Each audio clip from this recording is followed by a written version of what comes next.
குழந்தை என்பது ஒரு பாக்கியம், அல்லாஹ் தரக்கூடிய ஒரு அன்பளிப்பு. அந்த குழந்தைகளை அல்லாஹு தஆலா நம்மிடத்தில் அமானிதமாக ஒப்படைத்து நம்மை சோதிக்கிறான். இதை பற்றி மறுமையிலே கண்டிப்பாக அல்லாஹ் நம்மிடத்தில் விசாரிப்பான்.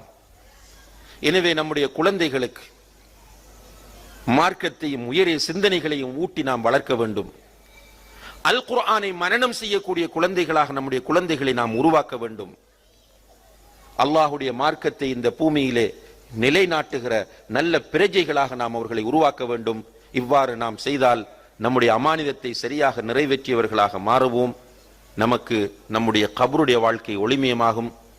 மஹ்ஷரிலே அல்லாஹுடைய கண்ணியம் நமக்கு கிடைக்கும். சுவர்க்கத்தை அடைய முடியும். எல்லாம் வல்ல அல்லாஹு தஆலா அதற்கு நம் அனைவருக்கும் தௌஃபீக் செய்வானாக. வ ஆகிரு தஅவானா அனில் ஹம்துலில்லாஹி ரப்பில் ஆலமீன். வஸ்ஸலாமு அலைக்கும் வரஹ்மத்துல்லாஹி வபரகாத்துஹு.